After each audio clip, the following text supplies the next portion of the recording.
The Carolina Hurricanes are not only desperate, but you also just get an overwhelming sense of frustration from that team. Following Tuesday's practice, the Bees took a little time to reflect back on Monday night's victory while still looking ahead to Game 2. Coming onto this team, you're more of a natural center, but the last couple of games you have played on the wing. How's that transition from center to wing been for you? We talk about blowing two back-to-back third-period leads. The first one was against the New York Rangers, and that was when Yaro Halak was in net. He will be starting in net. You've been paired with Charlie McAvoy. You guys are both very offensive-minded D-men.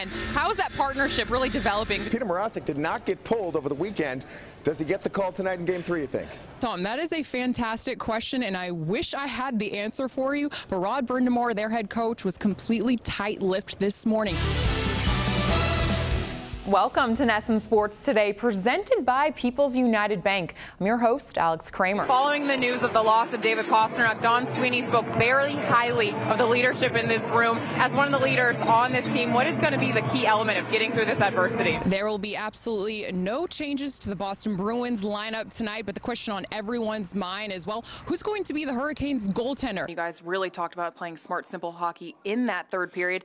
How would you evaluate the execution of the defensive structure? He said we have got to stay disciplined tonight. We absolutely cannot let Boston get on that power play. They live on that power play. They are so good at it. Bergeron has unreal hockey sense. He gave you a perfect no-look pass. How did you know exactly where to position yourself in your goal? Well, the LA Kings haven't exactly generated a whole lot of offense this season, but they are up 2-1, outshot you guys in that period 16-7. What have you seen specifically from LA? They're working hard. There will be a slight lineup change for the Boston Bruins tonight, as Chris Wagner did leave at the end of the third period in Game 3. And according to the Boston Bruins, they actually flew him back to Boston for further testing after he did block a shot. So, Tom, in his place, for Noel Acciari will slide right into Wagner's spot on that fourth line tonight.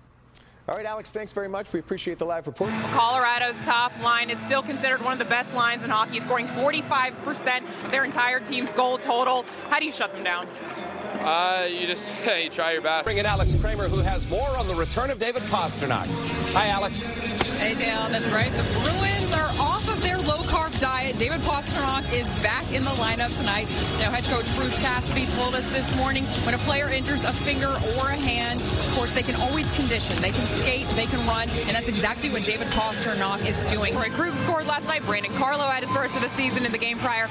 As a defenseman, how do you have to read the ice and decide whether you can join in or when you need to hold back? Well, I think a lot of it's hockey smarts. This morning, Dan Heinen said it is not difficult to get up for a game against the Canadiens in Montreal. They've got a very skilled team with guys like Brendan Gallagher up top. What's the game plan against them tonight? This morning, Don Sweeney weighed in about what the loss of David Pastrnak means. Now, you guys over the desk, you already broke down all the lineup changes, but he said, of course, this does cause a few problems. He said, I'm hoping that we can find internal solutions that all of our younger guys really step up. Chris Bergeron is returning to the lineup tonight. Can you put into words what he brings to this team?